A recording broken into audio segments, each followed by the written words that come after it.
Hey guys, welcome back to my channel if you guys are new here. Hi, my name is Sydney. I film cruelty-free beauty videos 3 times a week. And today's video is going to be a tag video, and today I decided to tackle the beauty consumer tag. So I originally saw Jessica Braun do this. I also know that Sarah Rose has done this, and I believe Jessica Braun mentioned a few other people that had done this in her video, so I will link them down below, of course. But I thought this would be a really fun tag to tackle on my channel because you guys know I've been on a huge journey this year to not only buy less, but to be a lot smarter with my purchases, at least makeup wise. Well, really in my whole life, but especially makeup wise. And I just thought a lot of these questions were very thought-provoking, and I thought it was such an interesting tag to watch, so I really wanted to do it on my channel. I do believe the person that started this tag was 90s Love Child, so I of course link their channel down below and the other ones that I've watched. But without further ado, let's hop into it. Do you guys like my off-the-shoulder top doodah? It's New Year's Eve tonight when I'm filming this, and I have no party clothes, I guess, in my closet. I'm like, oh, I'll just slide my sweater off my shoulder and make it a little more festive and fun. And I added some highlighter to my shoulder, but I don't know. I feel like I'm just so awkward and hopeless with this. I would really love to have a big fancy New Year's Eve party where I wear a sequin dress, but I feel like that would be super uncomfortable. That's not really what I like to do anyways, but anyways, focus, Sydney, focus. All right, you guys, so the first question is, how much do you spend on makeup in a month and a year? So since September, I have started a monthly makeup budget of $50 per month. I've done pretty well within that budget, with the exception of November. I did so terribly that month, and I actually haven't even filmed a beauty budget video in 2 months. I don't know if I have time to film one for December, to be totally honest with you guys. I'm leaving for a trip in just a couple of days, so I have to get a lot of pre-filming and editing done, and I don't think I have time to pre-film and edit all that before it goes. But November was really the only month that I did really terribly with my beauty budget and went way over because of all the Black Friday sales, and there were so many things that I wanted to try. But honestly, I don't think that I could accurately give you guys an idea of how much money I spent on makeup in a year, because until September, I was not doing a great job of keeping track of it. I do hauls on my channel occasionally, but I had stopped at a point. I think it was I did a haul in the spring in March or April, I think, and then I stopped doing hauls after that. So I was getting new makeup, but I wasn't necessarily sharing it with you guys or recording it in a way that I could write it down. Honestly, I'm a little bit horrified at the thought of calculating how much I spent in makeup for the entire year of 2019. I know it was better than 2018 because I did a whole video, especially at least palette wise, about all the palettes that I bought in 2018. I can link that down below if you guys are interested. It's called The Great Palette Shaming of 2018. It's a pretty old video, so the quality isn't quite as good, but it's there if you want to watch it. And I know that I bought way more makeup that year. That was kind of my first year on my own. It was my first year of college, and I went a little crazy without any parental supervision. But that is definitely something that I want to keep track of in 2020. I do plan on sticking to my $50 a month monthly budget, and if I do stick to that budget, even if I go a little bit over, a little bit under, I will spend roughly $600 to $700 on makeup throughout the year. And I feel like that sounds like a lot. I mean, it still is a lot. I could do so much else with $600, but makeup is truly a passion of mine and something that I love to collect. Well, I say collect lightly because I don't collect makeup in the way that I collect it and then I never touch it ever again, but it is something that I love to try new variations of and new palettes. I love to share things on my channel with you guys. So yeah, I think that finishes up that first question. Number 2 is, do you ever feel guilty about how much money you spend on makeup? I don't feel guilty when I stay within the confines of my budget. Even if I'm a little bit over $10, I don't really beat myself up about it because I know that that's an okay amount of money for me to spend with my income at the moment. But when I go a little bit crazy, I definitely do feel a little bit guilty, especially when I start totaling it up, because I keep thinking something that I've been doing a lot lately is thinking, oh, well, I could spend this much on makeup. I could place $100 Sephora order, or I could go out to dinner with my boyfriend and go to the movies. We could take a little overnight trip, stuff like that. I feel like that really helps put it into perspective for me.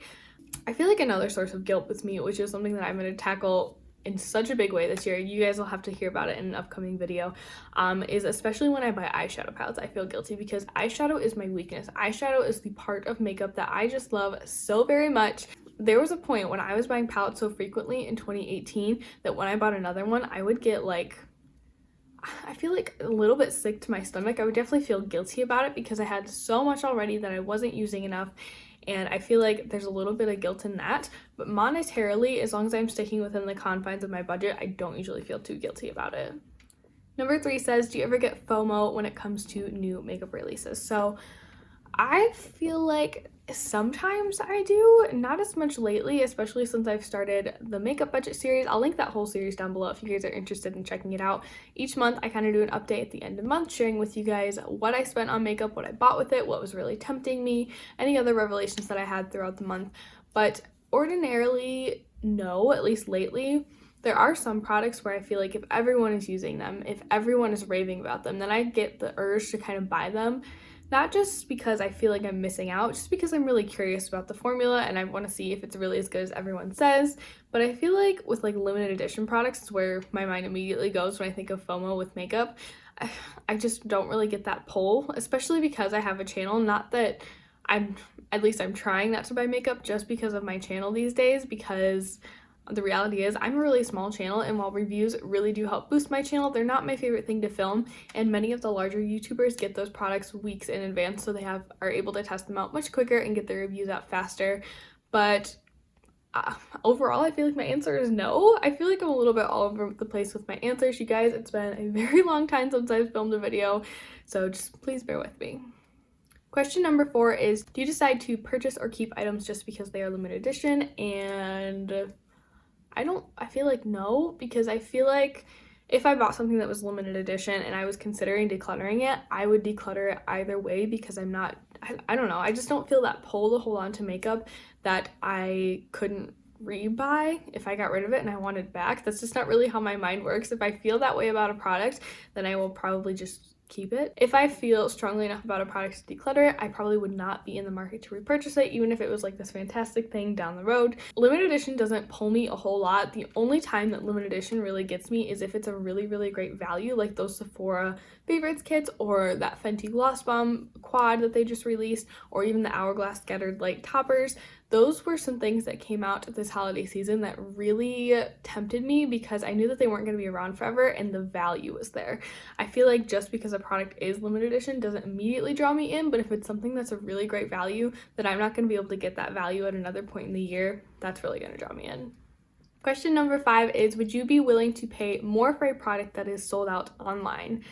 And there have definitely been times where I've considered it, but realistically, no, because I feel like in the makeup world that we're in right now, things restock eventually, even if you have to wait a couple months. And usually, if I have to wait for something a couple months to restock, that's a really, really great time period for me to kind of just reflect on that release, see how it would fit in my collection, double check and make sure that I don't already have something similar or that would fulfill a similar purpose.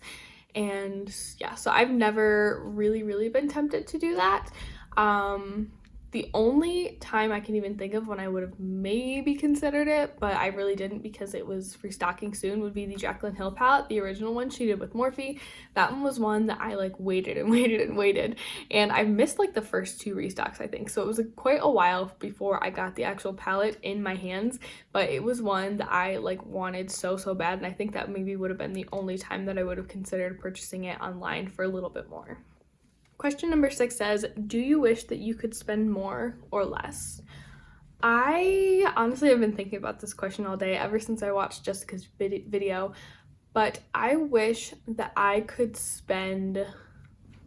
See, I don't know. I feel like this is a hard answer for me because I do have a monthly beauty budget of $50, and I feel like when I go over that, I would like to spend less, but at the same time, I wish that I was in a mindset where I was really being super thoughtful about my purchases, which I'm definitely getting there. I'm taking steps to get there, but I wish in a way that I was being super thoughtful with my purchases, and that if it was something that I truly wanted and felt that would truly add value to my collection, it wasn't just more clutter coming in, that price wouldn't really be like a thing for me, like it wouldn't matter too much. So overall, I wish I could spend less, but if I could be super thoughtful about my purchases, I wouldn't mind spending more as long as I had that disposable income. Question number 7 says, do you feel compelled to buy something when you see it in someone else's collection? And I definitely do for some people. So just some instances that I can think of off the top of my head are the e.l.f. New Classics palette from Jambeauty89, as well as Sarah Rose here on YouTube. all of those e.l.f. palettes really, because Sarah Rose raves about them. I have almost picked up the Earth and Oceans palette so many times because it's really gorgeous. I really do adore those colors, but I know that I have Kaleido Cosmetics Whale Song, and that is very, very similar, so I probably don't need both of them. But definitely there are some people that I just truly trust, and if I feel like it's a product that I would love and I see it in their collection and I see them rave about it over and over again, that definitely does tempt me to buy that product. But if I'm watching someone's just like makeup collection video and they're like pawing through the drawers and showing everything that they have, I don't really feel that pull in that instance. It has to be something that they're really raving about and really continually using. Number 9 is, have you ever hid a makeup purchase from family or friends? And I'm kind of ashamed to say yes. My mom is like, she's not anti-makeup, but she's not necessarily supporting my makeup obsession, or not necessarily my makeup obsession. The fact that I'm buying more makeup continually, even though I have such a large collection. So I mean, I moved out a couple years ago, so she doesn't see what I buy anymore. But when I did live at home, and when I moved back after I went to college for that first year, I definitely did not like parade my purchases around. I didn't like wave my Ulta receipt in like triumph. So yes, I've definitely hidden makeup purchases from friends and family, just because, I mean, part of it was when I was getting to that point where I was like going a little bit crazy. I wasn't really thinking through all my purchases. I was just impulse buying. That was kind of shameful in the way that I wasn't making great purchases, and I knew that I knew better financially and had better financial skills. But part of it was that they just didn't quite understand this love that I have for makeup and for creating and for testing new products and formulas and sharing it with you guys. Question number 10 says, do you have more than 10 products in your collection that you haven't used in over a month? Shameful, yes. I've been trying so hard to rack my brain for a system that I can create to kind of help better rotate through my collection in 2020. Part of me is like, oh, you're going to be project painting. That's awesome. You're going to really be focusing on those products. And then part of me is like, oh, I want to do a Shop My Stash basket and just ditch project painting altogether, because then I'll be using my products more consistently across the board. I feel like I'm at war with myself because I love painting. I think it's such a wonderful idea. I got so much satisfaction out of the use that I got out of the products that were in this year's project pan. I can link that finale down below if you guys are interested. I'm not sure when this video is going up, but if my 2020 project pan intro is up, I'll link that below as well. If not, stay tuned for that one and subscribe. But part of me gets so much satisfaction from that, but then another part of me is like, I'm neglecting so much of my collection by doing this. So I don't know, I feel like I'm constantly at war with myself over that one. Question 11 says, have you ever been pressured to make a purchase that you couldn't afford or didn't need?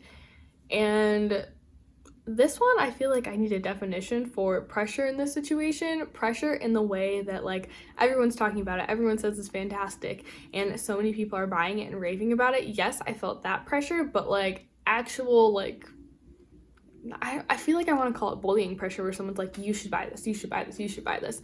I've never really felt that forceful pressure. The other kind of pressure I definitely have felt, something that I have felt it most recently with, is the Natasha Denona Metropolis palette. If you guys have been on my channel for like the past 3 or 4 months, I feel like I've talked about that palette in like every 3 or 4 videos. I'm constantly looking for pictures of it that I can pop up onto the screen to show you guys what I'm talking about.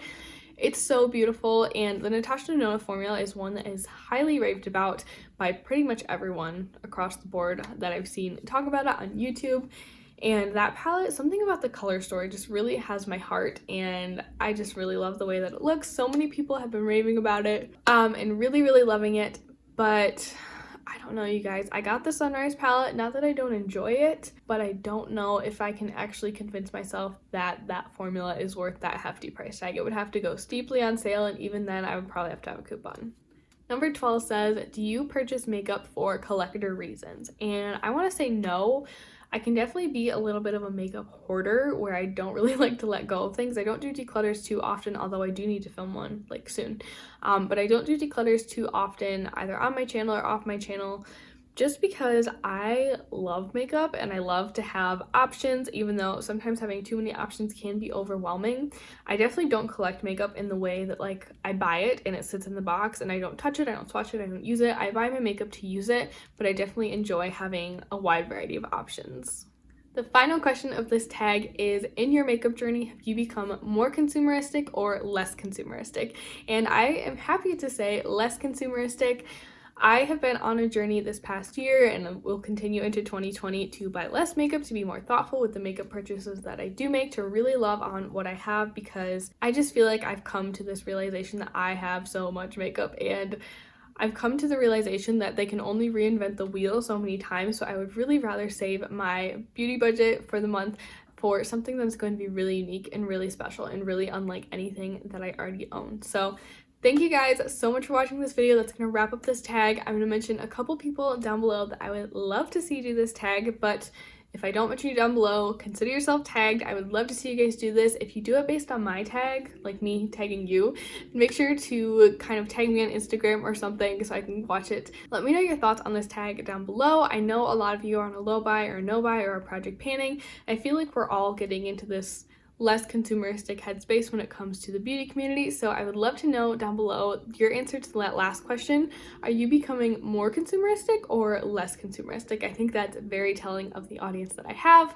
But thank you so much for watching. If you enjoyed this video, don't forget to hit a thumbs up and hit that subscribe button down below so you don't miss out on more videos from me. Like I said, I post 3 times a week, Tuesday, Thursday, and Saturday. But that's gonna wrap it up for today. I'll see you guys in my next one. Bye!